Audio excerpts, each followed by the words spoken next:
decided that I wanted to take the risk and start my own business and move to Butte to do it. I did that I bought a house in 2005 and moved here in 2006. Specifically to start my business, which is called Uptown Butte Glassworks. I had never restored glass before I moved here. I had done glass. And the thing with restoring is that it's really not any different from doing regular glass, except that you're not cutting the pieces. You can come up here and take a look at these pieces, but the pieces that are in Butte are anywhere from, on average, about 125 years old. And so you'll see a lot of windows that have cracked pieces, or they're kind of bowing. The lead really disintegrates. This lead especially, when it was made 125 years ago, they didn't have the chemical makeup that they have today to make it stronger. So it's really actually kind of weak, and it gets almost liquidy. Like, I've taken windows apart that you can't remove them from the frame. It's like Play-Doh. Once you start to pull it apart, it literally just bends on its own with gravity. So what I did is I got a couple of people and asked if I could restore their windows for free, and they let me at it, and I found it to be right up my alley, and that's mostly what I focus on, although I do also do commission work, custom windows, I do cabinet windows, things like that. I prefer to do restoration, which a lot of people think is weird, especially people in the glass business. A lot of people don't like to restore windows because it's really dirty and tedious, and that's what I like to do. So, have all of you, I assume you all live here and lived here for a long time and have seen a lot of the Butte windows. I'll start with this one, because this one's kind of my pet peeve. Does this look recognizable to anybody? This is a window from the Garland Apartments that are on Broadway, across from the Art Chateau. And there were 4 of them, for the one in each apartment. And when I first started my business, I was walking by and they had started to rehabilitate the building. So I went in there, hello, who's can I talk to the person who owns the glass? And nobody seemed to know, and nobody would call me back, and then the windows were gone.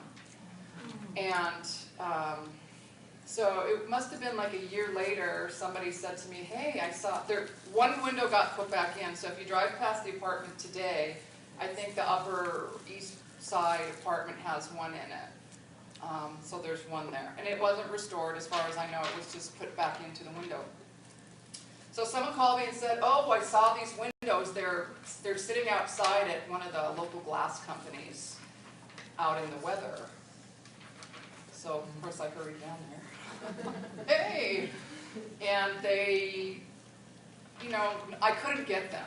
That was the end of it. So I forgot about it. About 3 years went by, and someone came to my door and said they had 2 of the windows now. And they said, we've got 2 of these windows, what do you charge to fix them? And I told them, and they said, well, we don't want to pay that. And I said, okay, they're both broken, so how about I will take them both and I'll make one complete window for you, and then I'll keep the rest. And so up here you can see what remains. The bags are full of broken pieces, so there's probably only one piece that I actually have to replace that went missing. The rest of them are broken and can be repaired. But what happened is that I did this one window, and the people took it back, and I kept driving past their house to look for it in the window, and when I finally asked them about it, they said, oh no, they had sold it to somebody out of town. So the thing, and maybe I'm too ethical, but the thing with stained glass is that people always want to know, what's the value? What's the value? The value only exists if it's in its original place that it was built for. So while I repaired this window or renovated it, somebody bought it for a price. It doesn't have value as an original piece of art that was made for a home. So I get called upon a lot by people that have Butte windows. I've been in a lot of storage units and a lot of basements. And a lot of people say, what is this worth? And I always say, I can't tell you what it's worth. If the building is still there, and a lot of them, the buildings are still standing, I say that the value of this piece is getting that piece back into that original building. If the building doesn't exist, it's important to keep this art in town, because most of it was built right here in Butte, Montana, especially the stuff in the homes. This was mostly built in Butte, Montana. So there are a lot of pieces of stained glass that are sitting in people's storage units right now, and it is costly to fix them, so I understand. I have traded when I could, and so probably the reason I'll be working till I die is because I want people to be able to afford to repair their windows, and I know that it's a luxury, but it's also a piece of history. And so I always tell people, if you have something, I'll find a way to work with you. I have windows that I've had for years that people can't afford to fix, but they are at least safe. So that's an option. If you have a window and it's not safe, you don't have anywhere to store it, and someday you want to restore it, I can keep that for you, make sure it's safe. This window over here on the right is out of a house on Broadway. Peggy Lowney lives there now. And this was built in the 1880s, and you can see a lot of the themes of that time were Victorian. You've got ribbons and candelabras and fruit and flames, and so you'll see a lot of that in windows from that time period. This was actually built as a transom, and then soon thereafter the house was added onto, so it wasn't exposed to any weather or anything, so it was in perfect condition. Well, they took it out to do some construction, and it fell over. So that's part of the danger of having your windows out. So you can look at it now. It's got, and it won't be, I have to take the whole thing apart and replace a lot of the clear glass, but that's what happens when your windows are laying around. They fall over and get ruined. And then this one up here, if you want to come and look at it a little bit later, this is out of house at 431 West Mercury Street. Cindy, what's her last name? McElveen. Cindy McElveen lived there for years, and now somebody else owns it. And this is a case where I had 4 of her windows for probably 5 or 6 years. She took the windows out to work on her house, but couldn't really decide if she wanted to put the money into restoration, so I've had them, and now the new owner, I'm working on the windows for him. But if you come up here and look at this one later, you'll see how incredibly deteriorated that it is. And this was a west-facing window that had no protection. So the sun is beating on it, the weather's beating on it, it wasn't covered by anything. And it's just really filthy. The lead is just disintegrated, everything about it. It starts to buckle, and the pieces start to break. It does have, what has saved it are these structural posts that are here. So you'll see a lot of windows. It isn't always pretty, but it does save the windows, because otherwise this probably would have sunken into itself and been gone a long time ago. So that helps to hold the pieces into place. So what I will do with this one when I get there is, okay, so what we do. My husband, Mark Reavis, many of you may know him. I married him because he has a bucket truck. Just kidding. That's probably. At the time, I had a 3-story house. Anyway, so we worked together on this.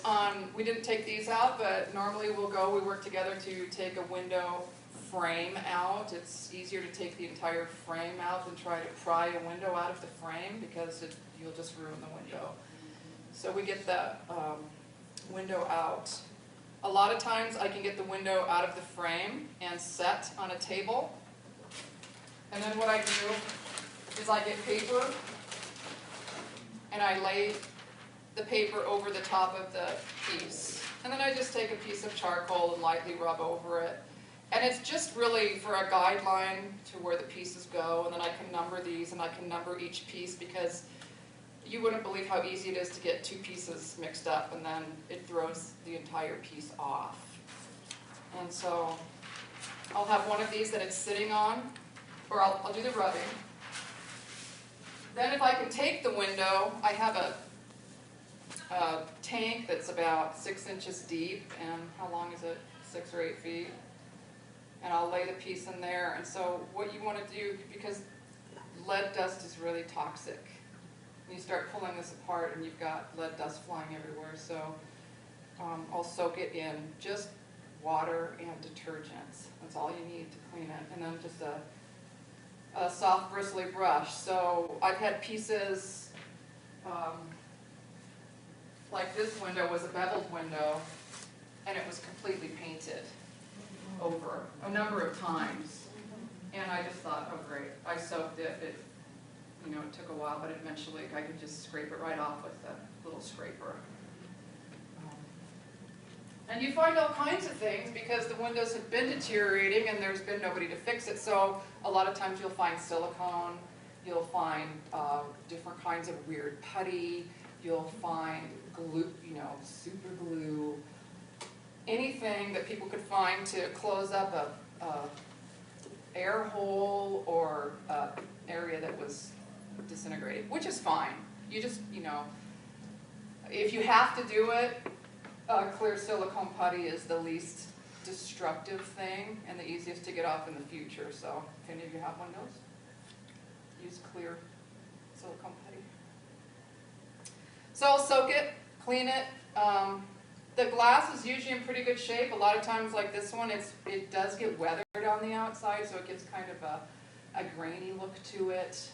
There will also be a line where the lead has been that doesn't really come off. So then when I start building it, I will take the exact measurements of the frame that it's going into if it's going back into a frame. The thing with restoring glass is that there are thousands of different shapes and sizes of the lead cane that's used. And that's like, I brought a little piece here. It's like a mini I-beam, and I'll pass it around. And the glass fits right into that channel there. And so, start with you. What I have to do is measure where it's going to go into. Now, a lot of these didn't have anything. It was just the window up against the wood. And nowadays they have edging where you get a little air strip in there so that when it expands and contracts, it's got room to move. And so I have to sometimes have my wonderful husband router out a little bit more so there's more room for that edging in there. Hold it up so we can see the edge of it. And then I start building it. I try to find a piece of cane that is the size that it was in the window. If you have one that's too small, your window will be significantly smaller than the opening that it goes into. If it's bigger, it just continues to grow. And so generally I can tell within the first square that I'm doing if it's growing or not, or if it's too small. But you really want to keep it, and that's why you have the pattern. It really needs to match the pattern. And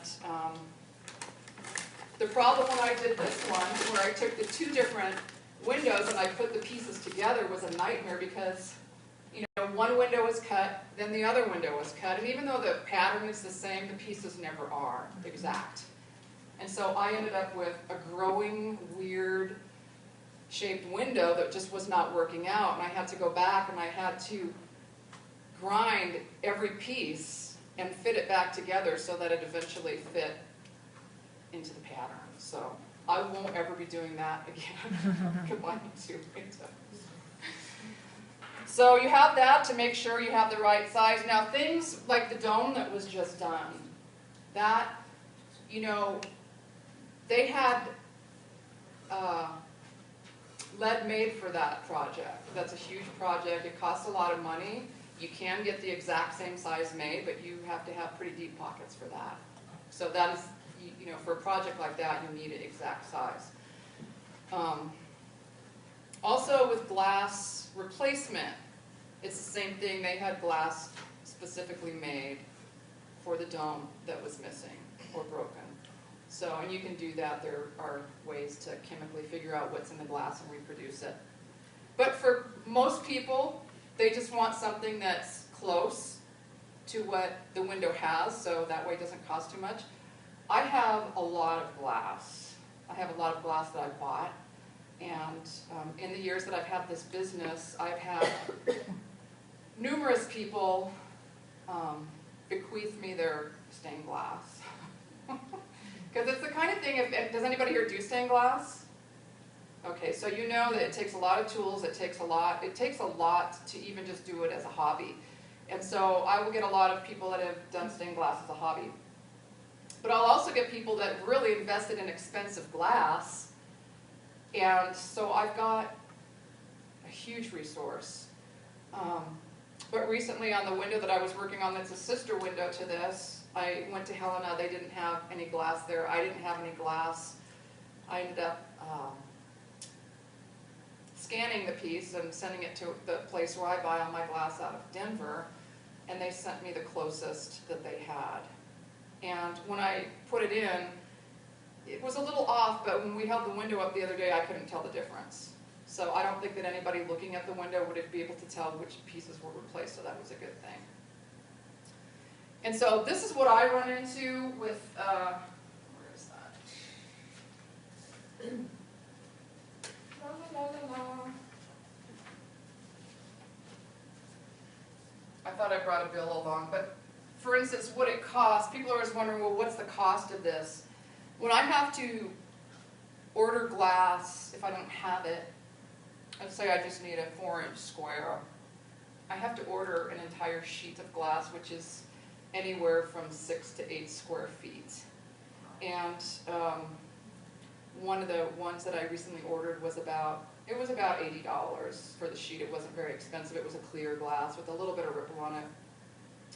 But then they have a fee that it costs to box it up. So they cut it. You don't get the whole sheet. You get 4 pieces. You get 4 squares. It's boxed up. That's a $10 fee. Then there's the shipping fee. For that was $20. So that one piece of square glass that I needed was about $110, $120. And I had to do that twice, plus a couple of trips to Helena. And so that's not something I can make the customer pay for. So that's one of the hidden things, but then it goes into my pile of stuff and my tax write-off or whatever. So, but I do have a lot of glass. A lot of the glass in Butte, now that I've been doing this for years, I can walk by a window and tell if it was built here and if the same person that did another window did it. There are the artists that they had here, they had a style, each of them had a style. And they used particular types of glass, so it's really fun to go look around at the different windows and see. So then, you get it all put together, measure it, make sure it's going to go in here, then you solder all the joints up, and then you have to start to mud it, and there's a special mud that you use, and this is the most labor-intensive part of the whole thing, because once you start, you can't really stop. So this next window that's almost ready to be mudded, I know that I won't be leaving my room for probably 12 hours because you can't stop in the middle of it. And so you just have a little ball of putty and you push it under each little lip around the whole piece. And you have to make sure it gets in there. So you do that, you go around your whole piece. Oh, whole day's gone. And then you have what's called whiting, which will set the putty. Put that on. And at that point you can brush it lightly with a brush. And then they just let it set. So then I'll flip it and I'll do the other side. And so generally I'll let that set overnight. Then I start to clean it. And so then you go with, I use a plastic fid, which is used for copper foil. It has a little point on it. And you just have to go around every surface again, lightly, pull up the extra putty. The cleaning process goes on forever. And I'm very anal retentive, and I will go around and around and around, and I won't be happy with it, and I'll keep going back. And, you know, probably nobody else can see it but me. I want to make sure it's perfect. So that takes a long time. Do both sides. Flip it, flip it, flip it, flip it. Keep cleaning it. And then the final, let it sit. And then the final is the final polish of just with a brush. And the whiting is a polishing agent as well. So that's what will shine the window up. And so I always tell people when I give their stained glass back, you know, it's polished already. Don't use Windex or anything like that on it. You only need water, like a damp cloth with water, really damp, and then just buff it with a cloth, and that should be fine. But if you start getting water and you start getting chemicals under the lip there into the mudding, it will deteriorate it, so you don't want that.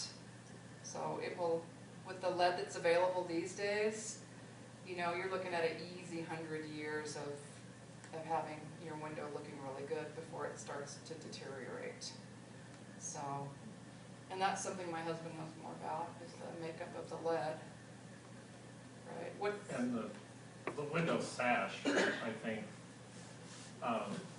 that bottom where water has been dripping, you'll usually, you know, this old growth type stuff, you can usually sand it, fill it, and restore it without taking the window all the way apart. Again, one more huge expense would be to replace that bottom portion. If you flip it up, Nicole, when I'm talking about the sash, the bottom rail, that's what bends and bows and all sorts of stuff happens to that. But again, if we're talking original, I always push, try to repair, and actually National Park Service and all their suggestions is that you repair, you restore what you have, you don't just start with new. So trying to keep it intact, I think that's a really important thing. And we do that as well. We restore the window frames for you if you want that. So we're kind of like working together to get these things back to hopefully almost original and get them back into the window. So. And what do you say when I'm trying to put the window back in? I can't say it out loud. It's very frightening. Yeah, it was scary. Just be careful. I'm usually on a ladder, and he's usually in the bucket truck with a hammer. And I touch the glass and then it's... But, yeah. So, so that's the process of it. These pieces up here have not been cleaned. They've been taken out. I just rinsed them under water. And so you can see that they have cement and old stuff along it. So that I will soak these, and then I'll just scrape them and brush them off, and they'll be ready to be put back together. So I brought some show and tell, and this window that had been painted was a beautiful transom window. And those aren't very good pictures, but you know, digging out the caulking around the edge, or I can't remember the name of it. What's it called? It's not caulking, is it? Glazing. Glazing compound. Thank you. Digging that out, and then the lead was just really deteriorated. I'll pass this around. I can't really see.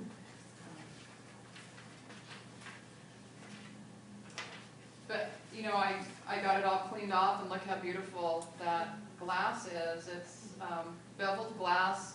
So you'll hear leaded glass, and that's kind of it means two things. When you see clear beveled glass, that's leaded glass. That means the glass itself has a lot of lead in it. But leaded glass is also glass like this that's put together with lead came. So when you hear that, it could mean two different things. People sometimes get confused about that. So this window went together really easy, and there's me at the end of it. But if you want to look at them, I can pass this stuff around. And that's in place on Mercury Street on that Yeah. Queen Anne. What's your address? I think 431. Yeah. So then I did the third floor window at the Copper King. They call it the chapel window up there. It's this window here. And they had it in their basement for years, and it was in good shape because it had the bars on it. So none of the, except for a very small corner, none of the glass was broken on it. And you know, they don't really have the money to, I mean, their stained glass all needs to be redone. They didn't have the money, and so I traded them my 50th birthday party in exchange for this window. So I got to have my party at the mansion there. So I do those kinds of things, but this is what I was talking about when the piece is put together and all the mud is pushed underneath, and then you put the whiting on top of it. This is what it will look like. And it's really toxic. I am a big fan of safety, and so I work with a respirator and gloves, and I get my blood levels tested every year, and I think that that's really important, even if you're doing it as a hobby, that you really need to adhere to the safety stuff because it is so incredibly toxic. So.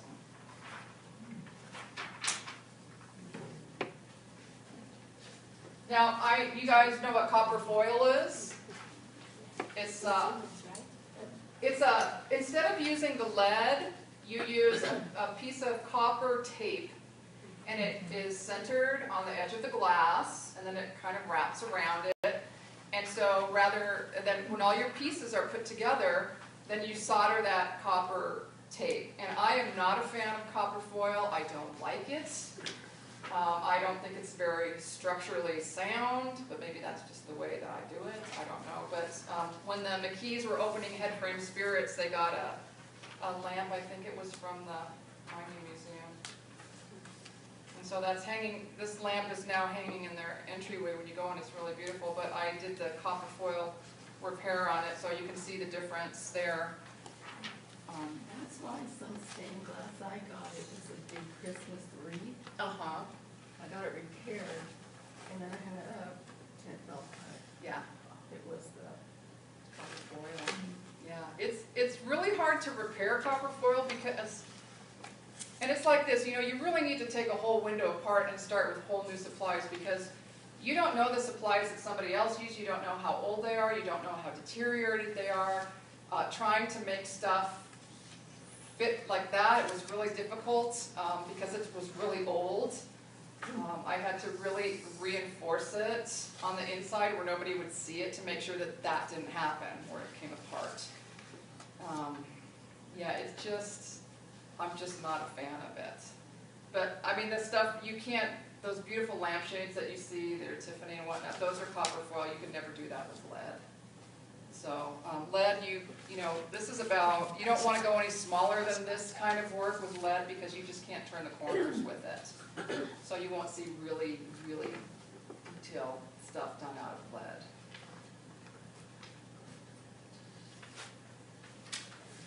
This was the first window that I talked somebody into letting me do for free, and it came out of a house that was demolished on West Granite. I'm not sure of that, right below Crystal there. 500 something block. 513. Probably. Little house. It was before I got here, but somebody had the window, and so you know, I just went through the whole process. But again, you can see the Gothic patterns in here, the wreaths, the fire things, the bows, jewels. All those things were really common themes at that time.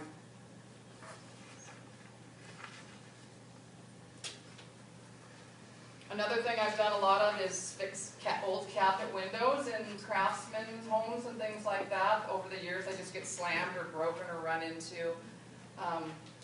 Pretty easy to do. I have a lot of old wavy glass that's come out of windows and things. So this was just one that I did, just to show you what shape it was in. I took it all apart. I saved the original edging of it, so I had the exact size, and then I just fixed it, and it came out really nice. I had one day a gal called me panicked. She was a a renter, and she'd gotten mad at her boyfriend, and she threw her cell phone at him, and he ducked, and it went through a beautiful cabinet window in her rental, so she was absolutely panic-stricken. I said, yeah, Patrice.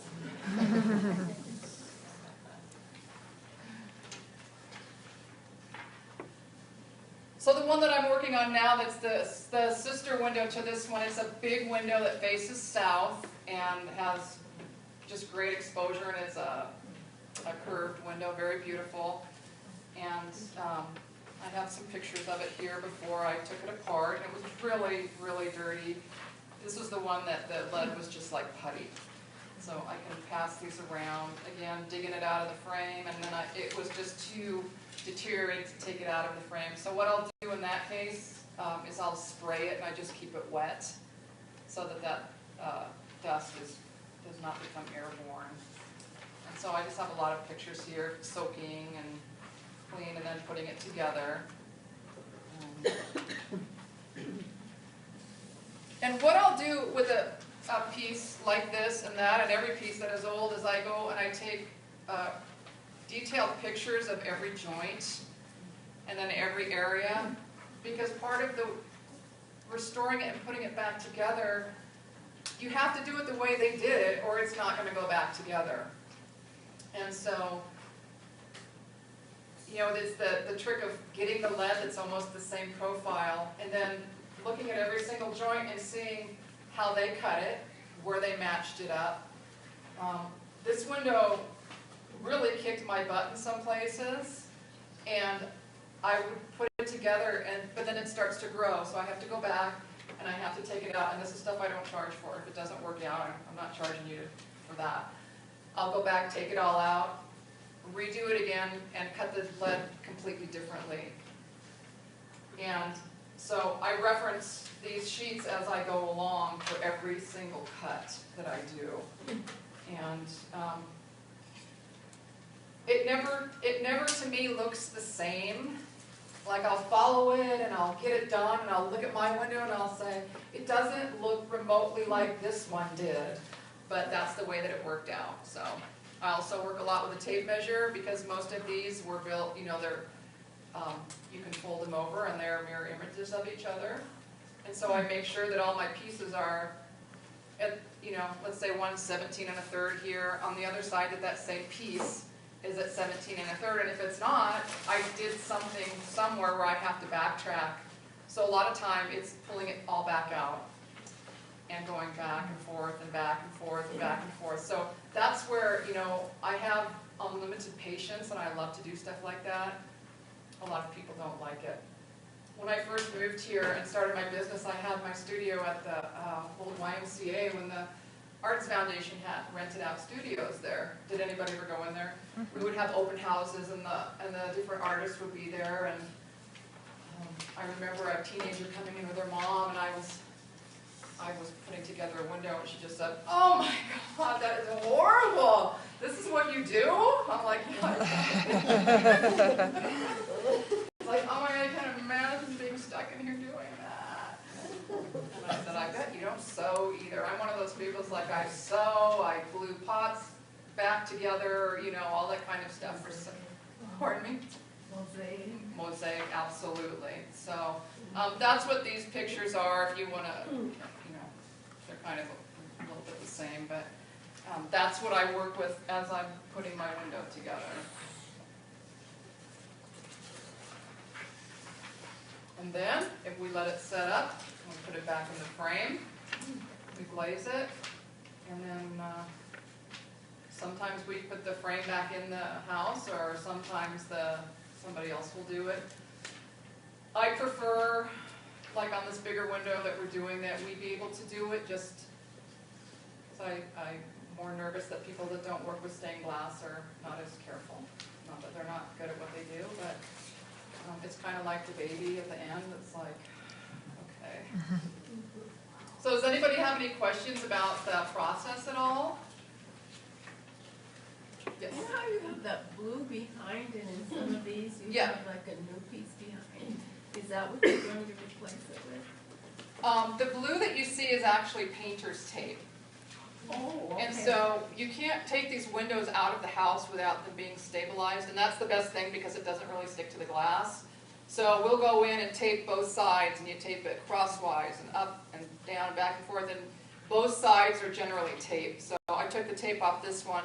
This one, the owners taped it with clear tape, which I don't know what that's going to be like when I actually go to take it off. If it's going to have gunk on it and what, you know, what it's going to take to get the gunk off of there. That's why, that's what you see the blue tape a lot.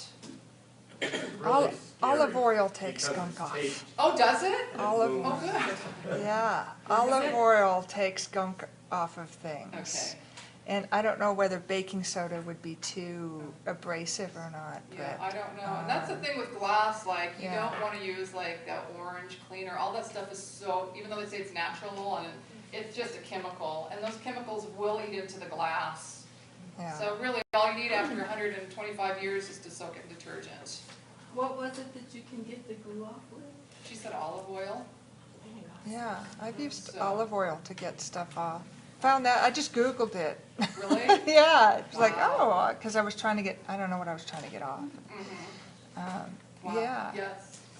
This question isn't about the process, but is there anybody that is chronicling and preserving the history and keeping track of what is happening with the big stained glass window that was in the Cove Light Theater? Funny you should say that. Those are windows that I have tried to get a hold of for years, and I know that Father Dan Hillen, whom I did not know, took them to Helena, and he partially restored them, but when he passed away, they were not completed, and I believe they're here. But I just heard recently that the people that own the Cove Light are trying to sell the windows, not sell them, maybe, what is it that we heard, that they want money for them. So I don't know if they're trying to sell them separate from the church, or if or what's going on. And I've kind of put Mark on that task to find out, because that is, I don't know, I was a preservation officer for 2 decades, and I stopped quite a few removals, like St. Mary's was going to have all their glass gone.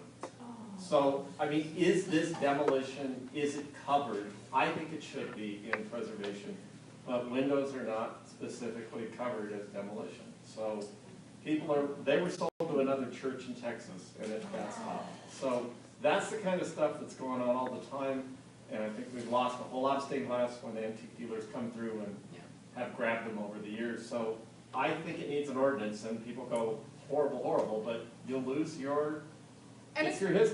And it's the kind of thing, it's a touchy subject, because people say, like the people that I go and they have it in their storage, it's mine. I understand it's yours, but it's really a cultural treasure that should be available for the entire town. And so, if you have it and it's sitting in a storage unit, it's not doing anybody any good. If it's sitting in a storage unit and you want to sell it to the highest price, it's going to be somebody from out of town, and then that's gone forever. So, yes, Mr. Gibson. Another history question. What's your take on the persistent, loud statement that Butte is full of Tiffany glass? Funny you should say that. Thank you, Mr. Citizen. Pretty much every storage unit I've gone into, someone's saying, I've got a piece of Tiffany stained glass. I've gone into houses, this is a Tiffany. And I have offended so many people. I've not seen a house in this town that has a Tiffany window in it. And so the thing with Tiffany is that he was an artist, a glass artist, and he was a good glass artist. He also came from money. And so he and another glass person, John Lafarge, they ended up being enemies in the end, but they worked together for quite a long time to change stained glass. For centuries, people had painted on glass. They started working with actual minerals and chemicals, and they made their own glass so that, you could start to see glass that looked like it had clouds in it, glass that so you didn't have to paint so much. I'm not sure what the name of that is, but, so that's what they did, what he mostly did is he did that. He also, to get away from painting, this was all to get away from painting, you know, he created glass. He also created, where you use 2 or 3 pieces of glass behind each other to give you your shadows and your light and everything that you would use with paint. So he did a lot of processes. He also had a huge glass house, and he worked with people in Europe as well. Hundreds of artisans worked for him in his glass house. So when you hear Tiffany glass, you know, it's not something that was handmade by Tiffany himself. It was made by his artisans. And I printed something out with some facts in it, and they're saying that at the time, you know, a 15 square foot basic window cost $700. The professional artisans earned $3 a day. So these were the people that were pumping the work out. And, you know, he did mostly churches, huge churches, some homes, but probably for very, very wealthy people. Not to say that a lot of the glass here wouldn't be in the same style as Tiffany, but Tiffany will always have a mark on it. It will either have a stamp in the metal, or they will engrave right into the bottom lower right-hand piece of glass. And I've never seen that in this town. And people get mad at me, and I say, I'm just the messenger. And they get mad at me too. Yes. And you know, I want to say, well, if it's Tiffany, it would be, there would be documentation of it, especially if it was put in when your house was built. You know, that may be lost, but Isn't there a Tiffany catalog? And I think there's like 2 places in the whole state of Montana that are truly documented as Tiffany. One's at the, whatever it is, mansion in Billings, and the other is a place in Helena, I think. I believe there's like 2 in the whole state of Montana that are truly documented as Tiffany. Yeah, and thanks for coming. And they say, you know, it's like there were so many people working on them. They were pumping these things out at the time. You know, big churches were being built, and it was mass production. It wasn't like, okay, we've got this one special piece and it's going to be a Tiffany. It was hundreds of people working like bees to crank out these church windows and things. And then he started doing the lamps with the copper foil. So you hear more about the Tiffany lamps than you do about the Tiffany windows, but I've yet to see one. Yes? You mentioned that there were styles with the local classrooms and maybe original windows. Do you know much about the local artists who were? There's nothing that remains that I know of from the Butte art class. There are no patterns or anything. I could just tell from different windows that I've looked at, whether it's the curve of a piece or a floral. It's just huge similarities that I see, but there's really nothing that remains from that, which, you know, it's my dream that somebody in their attic has all the patterns and the and all that, you know, archival information of all the windows that were down in Butte. And isn't it true that they never signed theirs, did they? I've found nothing signed. I've never heard of that, so it's a style thing. The only thing that I found is I did I did a window up at the corner of Granite and Excelsior, one of the twin homes. And it is a beveled piece, which is later. They came later in like 1910 to 1920. You'll start to see a lot of the clear glass, and a lot of the stained glass just goes away. People weren't interested in that anymore.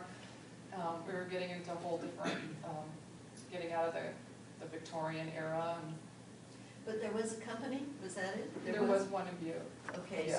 so it was a company that they weren't necessarily individual artisans that were doing these. You know, I would imagine that it was like a small studio here. I think I've read, and I've not researched it, but that it was a really big glass house, and you know, you could have your every need met here with the artists that were here, and they got all their glass from the East Coast, which is where it was all made at the time. Some windows probably, I think, came from Europe as well, but There's some information about that in the little stained glass booklet that Chai Decker and I did. They went for sale in here. There's a section about the Butte art stained glass. I couldn't find my book. I was going to look at it before I came, but I don't know where it is. That's not it up there? No. It's a little booklet. Yeah. It's a small booklet. Yes. Mary Poole's documentation is incredible. That kind of links back into Yeah. what we've Does lost. anybody know Mary Poole or heard of Mary Poole, local artist? She was instructor. Yeah, and she passed away, I think, in the 70s. Symphony. So one of her kids called me last year and said, I didn't know anything about her. Oh, could you come over and look? We've got some stained glass. Can you look at it? And so I go, and this house, just incredible stained glass, but it's a mishmash. And they said, well, they told me about their mom, and how she loved the stained glass, and she painted a lot. And so when they started tearing Meterville and places like that down, she would go in and save the windows, like they were literally in the dumpsters. And so she had installed them in the house that the kids grew up in, and a lot of them were deteriorating. And I, talked to them about that. And then they said, oh, well, we have, she did some watercolors. And so they come out of the basement with this box. I mean, this is the thing. There's so much just sitting around in this town. It just is like, I have Mary Poole, the the loot. merry-go-round. It's just beautiful stuff. So they had stuff in there that the public has never seen, unfinished stuff. But one thing that she did in the 70s was she went around uptown with her little sketchbook and watercolor, and she stood in front of the houses, and she did miniature paintings of the stained glass. I mean, really mini, like 2 inches by 1 inch. Perfect detail, perfect color, because a lot of them are still there, a lot of them are gone. And so, I had talked to them at the time. This is when we were involved in the Arts Foundation before it all blew up, but we were going to try to do a show there, and they were going to bring a lot of stuff back to Butte, and we were going to get it framed. So hopefully that's something that can still happen in the future. They just didn't have a lot of resources, but I think, again, like, asking about who's documenting all this stuff and who's keeping track of it, nobody really is. I mean, I would love to get a grant to document what's left here. I would love to make sure that none of the church windows are ever sold. All the churches are in trouble now. That's going to go. They're going to get stolen. They're going to get sold. And so the Covalite, we are trying to find out about that.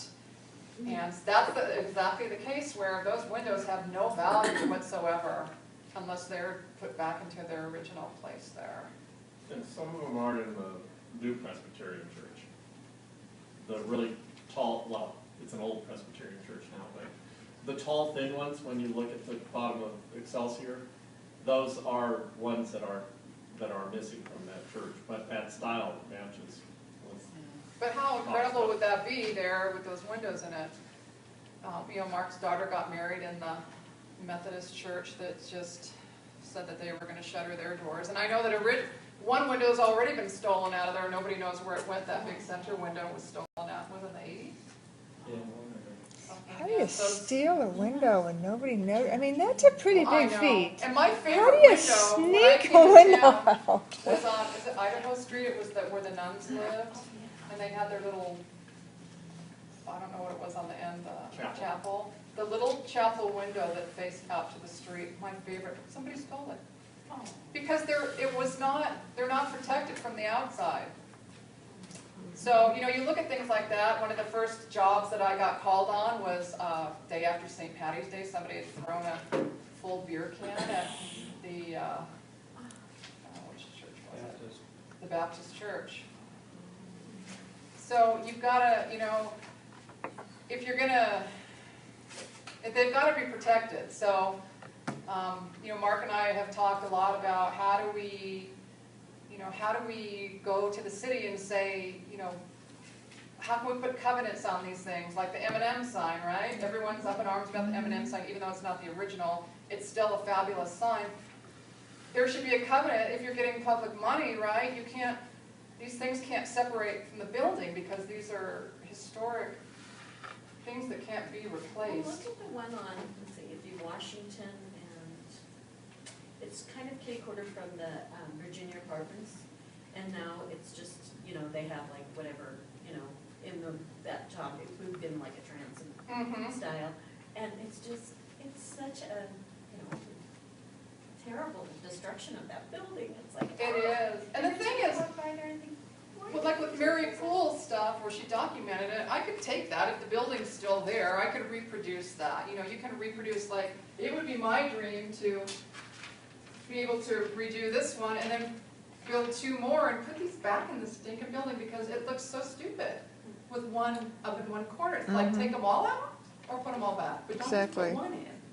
And so you know, I couldn't get anybody to talk to me because I wasn't a local. I was somebody new that moved to town, and so nobody would really deal with me, and there was nobody else that was doing restoration. And I think that, again, it's that thing of people, if they have it in their possession, a lot of people aren't open to talking about sharing it back with the public again. So it's really a fine line, and you know, like I said, when people call me into their storage units, I just say, I don't even want to give you my opinion. I'm not going to tell you to not sell it, because maybe you need money. I understand that, but, you know, look at other options first. Or, you know, maybe in my dream we can have some kind of public fund, you know, in the URA. It's like, why can't there be money for stained glass? I can tell you how to get all the money that you need for your studies and stuff like that. Just call it a traffic study and they'll give you all the money. Let's see that, and I hate to be sarcastic, but my husband worked for the county for 20 years and working in preservation myself, it's, you know, I want to do these things, and we get accused of trying to make a buck off Back County, which is what we do for a living. I would rather offer those services here where they're needed, where nobody else is doing it. And yeah, you know, that's what I do. That's my gift that I bring to Butte, Montana. I've saved a lot of the old windows, and I'm really proud of that. So it's just a matter of finding a way to approach it.